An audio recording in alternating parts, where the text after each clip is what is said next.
Our next example is going to be using spring models. We're going to do a few different examples of springs, and it's related to your project. So we're thinking about kind of this idea of having some kind of mass m attached to a spring with coefficient k. And for x of t displacement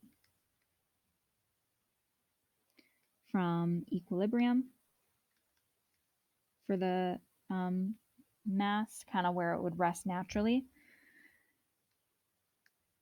we have the differential equation m d2x dt squared equal to minus kx, or d2x over dt squared plus k over mx is equal to 0. And hopefully you all got some practice with that type of model. We're going to consider just some numbers I got out of your book. 1 over 16 for the mass and spring coefficient 4. And we're going to start at position 2/3 with velocity negative 4/3. And if we want to rewrite it in that format, all of these problems lead us to solving an algebraic equation. And so having numbers on the leading coefficient is unpleasant for us. You saw that when I had that 2 there and I was like, oh no, do I know how to factor that? Usually factoring is hard when you have a number on your leading coefficient. So we can just go ahead and rearrange it in this other format. So 16 times 4 gives me 64 times x equal to 0, but my conditions stay the same.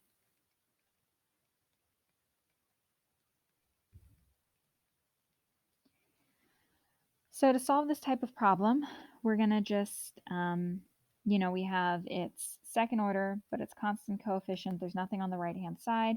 So my approach is always going to be to say my solution is e to the m x.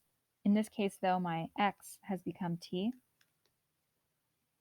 So what I used to call y is now x, and what I used to call x is now t, my independent variable and my dependent variable. So x is equal to e to the mt is the same as when we used to say y is equal to e to the mx. I know the change in notation is unpleasant, but the reason we do it is because, this spring model is something you've probably seen in other classes. A random differential equation that uses y and some numbers is probably not. Then if that's what my x value is, x prime would be m e to the mt, and x double prime, or d2x dt squared, is m squared e to the mt. So what we need to solve is 0 equal to x double prime plus 64x, which is just going to be m squared e to the mt plus 64, oops, no m there, e to the mt. And that's m squared plus 64 times e to the mt. That e to the mt drops out. My auxiliary equation is 0 equal to m squared plus 64. And so when I try to solve that, I just get m squared is minus 64, or m is going to be the square root of a negative number.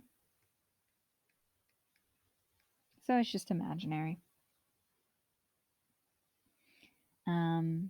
Well, actually, what I'll do is I'll do minus 64, and then I'll do that's just plus or minus 8i. So what I could do is I could write x is equal to e to the minus 8it times c1 plus c2 e to the plus 8it.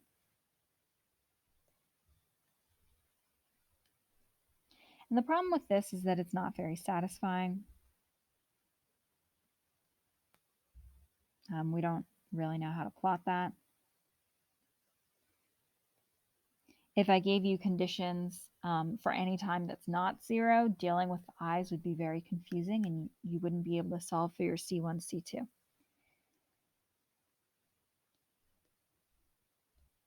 And so this is that second type of rule we're going to have to learn how to address. Doing okay on time. I think I'll be able to get through it. So this is going to be an aside about imaginary roots.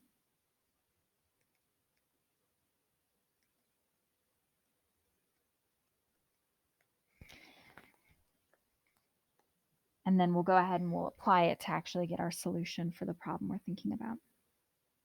So the thing that you need to know is that e to the I times theta is equal to cosine of theta plus I sine of theta. And complex valued roots will always appear in pairs.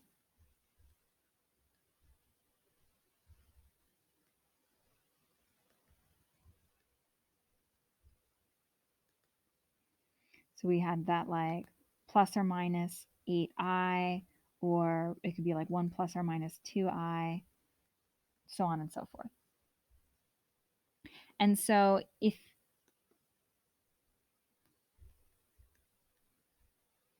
kind of our rule here is going to be if you get m equal to plus or minus beta I for roots,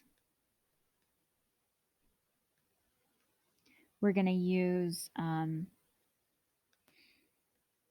cosine beta x and sine beta x as solutions.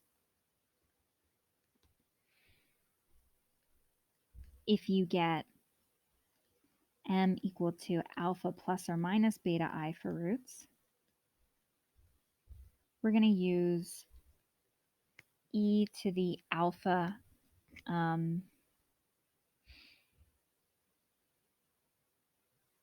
cosine beta x and e to the alpha sine beta x as solutions. And that's just going to sort of happen from e to the alpha plus I beta would be e to the alpha, e to the I beta. And so we got our cosine and sines from that e to the I theta. So those cosine and sines would be just multiplied by that e to the alpha. And sort of the reason these solutions work is a bunch of algebra built off of this relationship. So if that's something you're curious about, come to office hours and I can walk you through it. But so that we can actually finish this problem, I'm just going to go ahead and continuing our example. I still did not manage to spell continuing right. So m equal to plus or minus 8i is what we had gotten to. And so we're going to say that x is equal to c1 cosine of 8t plus c2 sine of 8t, using that rule right there. And so what we could do is now we have a function that's entirely in terms of real things. We can go ahead and take the derivative. X prime is minus 8c1 sine 8t plus 8c2 cosine 8t. And so our initial conditions we're using to solve for C1 and C2 had been x of 0 is equal to 2/3. That's going to be C1 cosine of 0 plus C2 sine of 0. And we know that at 0, we're going to have that C1 times cosine of 0 is 1 plus C2 times 0. So C1 is just 2/3. We had x prime of 0 was negative 4/3, and that's negative 8c1 sine 8t plus 8c2 cosine 8t, but we're plugging in 0 for t. So it's just sine of 0 and cosine of 0. And so again, the sine is going to go to 0, and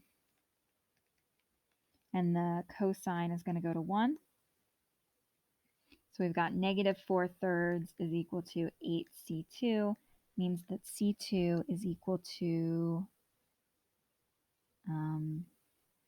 -4/3 times 8,